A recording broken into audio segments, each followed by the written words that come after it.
ये बात हमारे 10-12 वर्ष की अवस्था, जो स्कूल से आते हो माँ ऐसे हृदय से लगाती तो पूर्व जन्म का कोई भजन का प्रताप था कि हमें आग लग जाती, और हटते तब लगता अगर ये माँ मर गई तो मैं जीऊंगा कैसे, अगर पिताजी मर गए तो जीऊंगा कैसे, अगर भाई तो कैसे जीऊंगा। तब लगा आखिरकार मेरा है कौन, यहां सत्य क्या है। 13 वर्ष की अवस्था होते होते निर्णय हो चुका, एकमात्र भगवान ही सत्य है। हमको किसी ने समझाया बुझाया नहीं था, हम किसी दुख से नहीं भागे थे कि अच्छा बच्चा में क्या दुख होता है, 13 वर्ष की अवस्था, घर में चूंकि भागवतिक संस्कार थे और पूर्व जन्म का कोई भजन था, इसी प्रश्न ने मुझे भगाया था घर से कि मैं कैसे जीऊंगा। तब लगा कि यार अपने तो भगवान है। तो सच्ची मानिए जिस माँ से इतना प्यार करते थे, एक बार केवल आई थी जब हम भाग के गए, इसके बाद फिर वो पधार सब गए, कभी जीवन में घर नहीं गए, कभी जीवन में बैठ करके ऐसे भोजन नहीं किया घर में, उस दिशा को नहीं गए, उस दिशा को नहीं गए।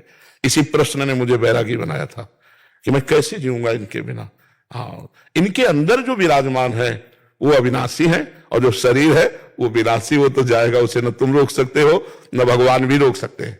भगवान भी नहीं रोक सकते, क्योंकि सिद्धांत है ना, सिद्धांत कानून उनका बनाया। अगर हम तप करें कि मेरी माँ इसी रूप में बनी रहे तो नहीं बनी रहेगी, समय आने पर उसका शरीर छूट जाएगा। तो भगवान से प्रेम करो, क्योंकि भगवान ही तुम्हें वो माता च पिता तुम्हें हो, तुम्हें वो बंधुश्च सखा तुम्हें हो, तुम्हें विद्या द्रोणंग तुम्हें हो। माँ के ढांचे से आप प्यार करते हैं, लेकिन सही बात में ढांचे से प्यार नहीं करते।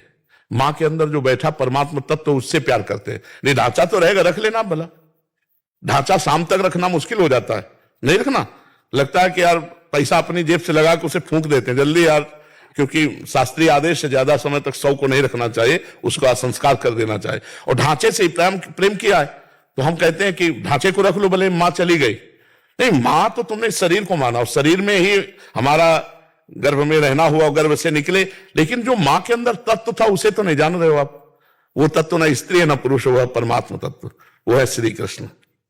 महाराज जी, जब पूजा करते हैं तो पूजा करते समय मन एकाग्र नहीं रहता है, किसी दूसरी चीजों में जाता है।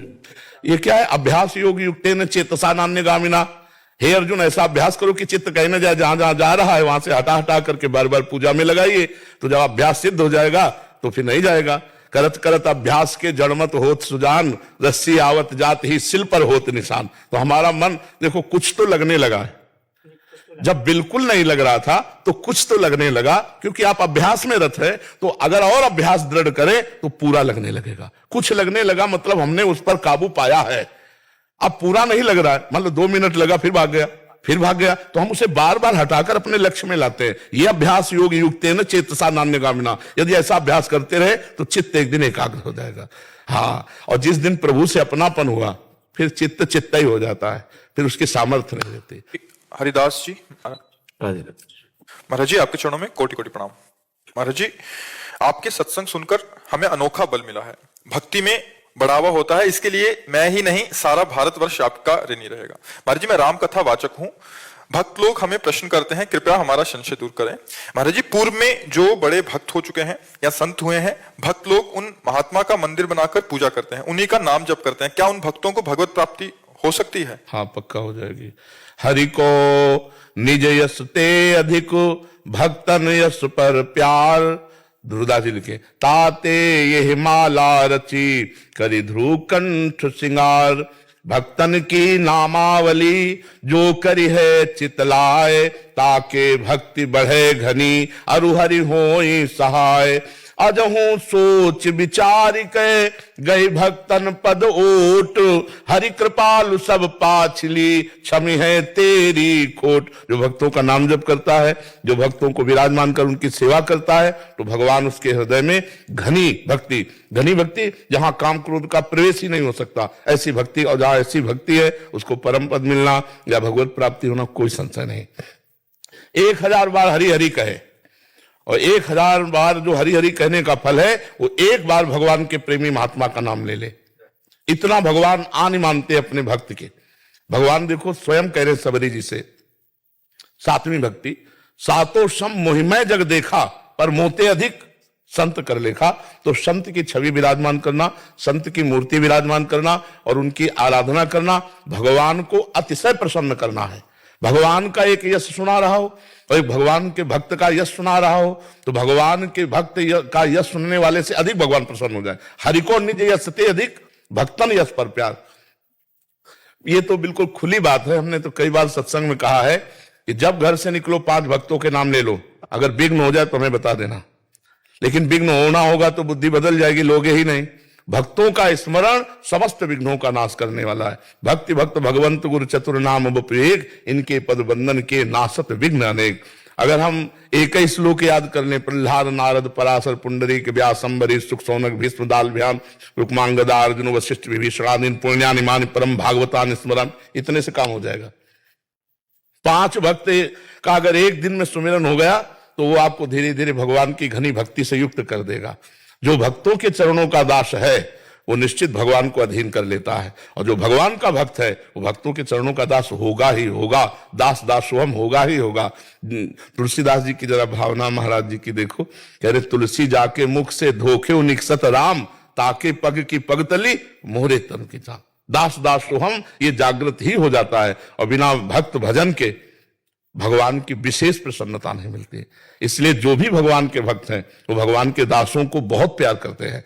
भगवान के दासों की भक्ति, भगवान की विशुद्ध भक्ति अजित को जीत सकता है। अगर किसी के भाव में बैठ जाए हमारी बात, जो भगवान के दासों की भक्ति करेगा वो अजित को जीत लेगा। विश्वंभर भगवान उसके अधीन हो जाएंगे। पर दासों की भक्ति बहुत कठिन है, क्योंकि अलग अलग स्वभाव के, अलग अलग प्रभाव के हैं। पर अगर जिसकी श्रद्धा है और वो भक्तों की भक्ति करता है तो भगवान उसके अधीन हो जाते हैं। राधा वल्लभ भजत भज, राधा वल्लभ भजन करने की बात नहीं करे, राधा वल्लभ भजत भज तो भली भली सब होए। जीते विनायक शुभ अशुभ, विघ्न करे नहीं कोई, विघ्न करे नहीं कोई, डरे कलिकाल कष्ट भय, हरे सकल संताप हर्ष हरि नाम जपत जय।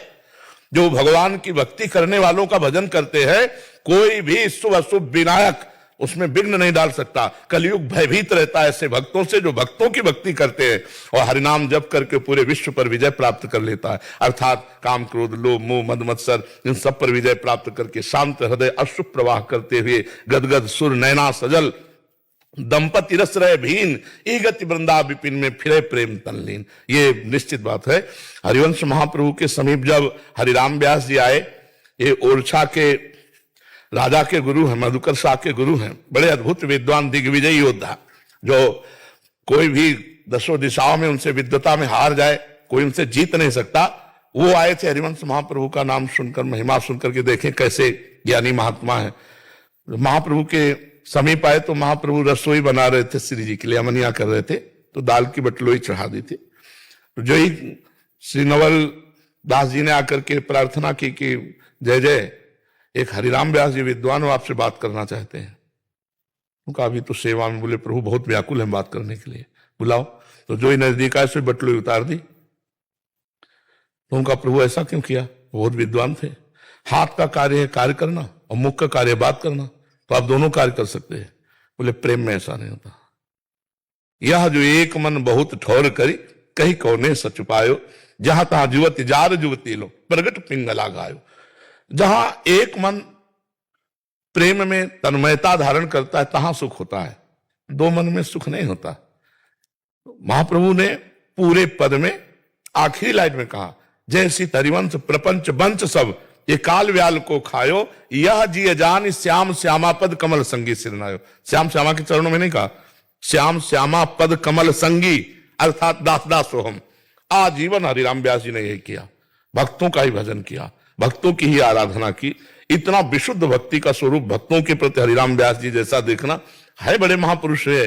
पर एक बार हरिराम व्यास जी संतों के साथ पा रहे थे, तो दूध परोस रही थी पत्नी, तो मलाई गिर गई हरिराम व्यास जी के सामने। तो उन्होंने देखा कि अच्छा ये शरीर पति है तो तुम इसके दूध में मलाई डाल रही हो, ये हमारे पति हैं संतजन, तो इनको ऐसे जाओ मैं तुम्हारा त्याग करता हूं। यद्यपि ऐसा नहीं था, स्वाभाविक ऐसी प्रक्रिया हो गई थी कि मलाई गिर गई थी। उन्होंने कहा हमारी ऐसी भावना नहीं थी, पर उन्होंने त्याग कर दिया। कई दिन हो गए न जल न अन्न, क्योंकि पति ने त्याग दिया और सेवा से हटा दिया, और रोज संत सेवा होती थी। तब संतों से प्रार्थना की कि भगवान आप सब जानते हैं कि हमारे द्वारा कोई ऐसी, तब संतों ने कहा कि हमारी आज्ञा है, यदि आप हमें मानते हो तो इनको सेवा में लीजिए। तो कहा सब आभूषण बेचकर संत सेवा करें, तो उन्होंने सब आभूषण। इतनी बड़ी भक्तों के प्रति भक्ति आचार्य आज्ञा से। तो सेवा कुंज के बगल में ही है वहीं जुगल किशोर जी प्रकट हुए थे, स्वयं भू जुगल किशोर, जो आज पन्ना में विराजमान है, सेवा कुंज के बगल में ही है हरिराम व्यास जी की कुंज, वही यही वृंदावन के प्रकट हुए ठाकुर हैं श्री जुगल किशोर जी। तो भक्तों का जो भजन करते हैं इसमें तो मुझे कोई संशय नहीं। भक्तों का चरणामृत, भक्तों का उच्छिष्टामृत, भक्तों के वचन, भक्तों का स्मरण, ये तो निश्चित भगवान की प्रेम लक्षणा भक्ति से युक्त कर देगा। इसमें मुझे कोई मोरे मन प्रभु अस विश्वासा, राम ते अधिक राम कर दासा। आपकी क्या राय है इसमें? महाराज जी ये तो सही है। जो महाराज जी जो साकेतम चले जाते हैं, बाद में उनका मंदिर बनाते हैं। हाँ बिल्कुल, बिल्कुल।